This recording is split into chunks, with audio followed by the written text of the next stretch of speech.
Before his career-making performances in the late 70s masterpieces Saturday Night Fever and Grease, John Travolta was a TV star who made a name for himself on the series Welcome Back, Kotter.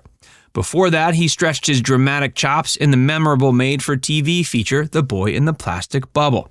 The film was cast by a man named Joel Thurm, who recently shocked the world with some behind-the-scenes trivia related to John and co-star Robert Reed, who was previously known for his role as patriarch Mike Brady on the Brady Bunch. Join Facts First as we explore why Robert Reed was miserable working with John Travolta. Most audience members have likely never heard the name Joel Thurm before, but Joel was a casting director in Hollywood for many years. Some of the productions he worked on include the hit TV series The Golden Girls, as well as the made-for-TV feature The Boy in the Plastic Bubble. That feature turned John Travolta into a star. At the time, he was making a name for himself on Welcome Back, Kotter. He had garnered a good amount of popularity, but The Boy in the Plastic Bubble ended up being the piece of media that showed the world he had some serious chops.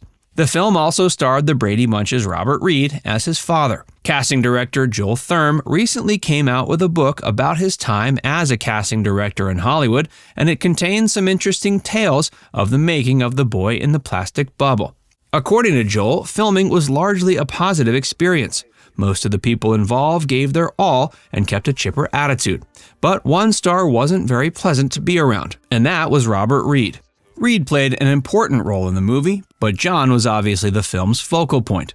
Both the movie and the production revolved around Travolta and his work schedule.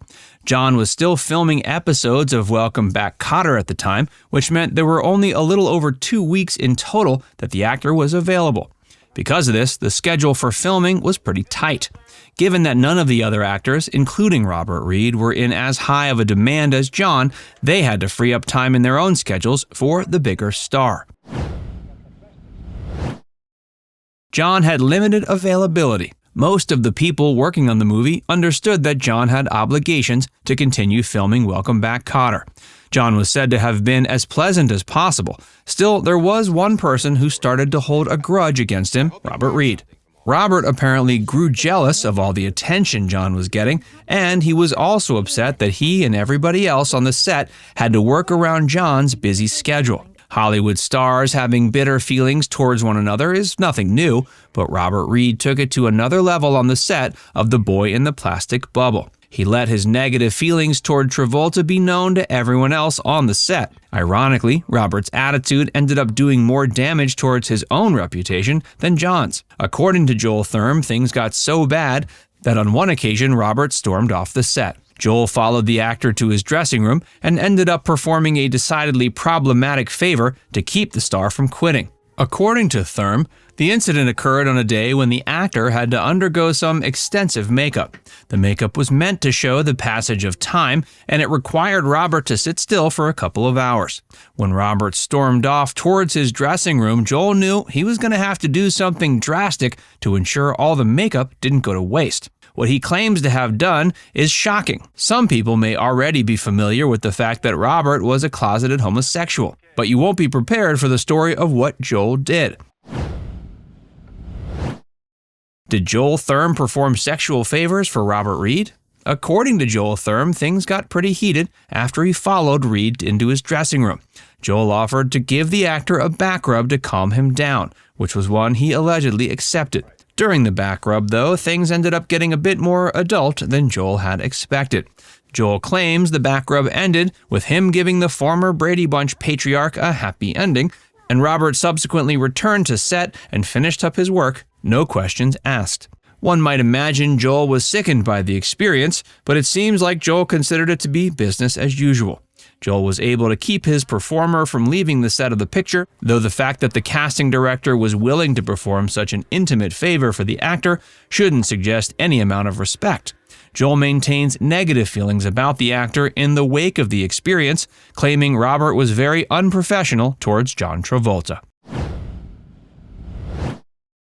Other tales from Joel's new tell-all book. It seems performing sexual favors for pissed-off actors wasn't an everyday occurrence for Joel Thurm. Still, there are some stories of note.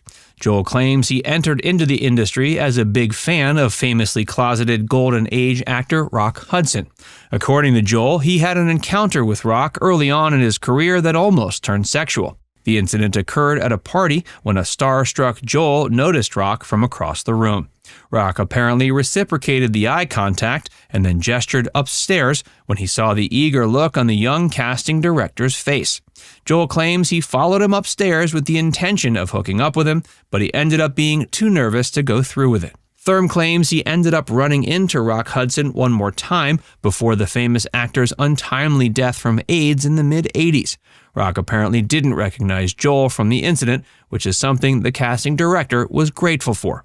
The second meeting happened when Joel was tasked with casting a show called The Devlin Connection.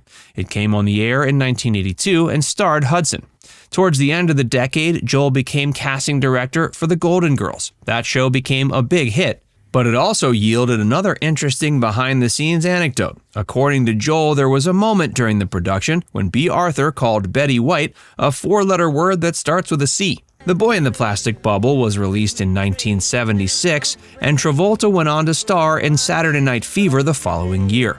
The year after, he starred in Grease. According to Joel, working with John was one of the most positive experiences of his career, and working with Reed was one of the most negative.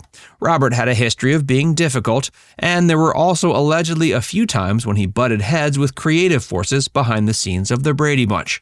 The actor routinely had problems with the show's writing, and had problems performing romantic scenes with his on-screen wife due to his closeted homosexuality. In the early 90s, Robert followed in the footsteps of Golden Age legend Rock Hudson by passing away from AIDS.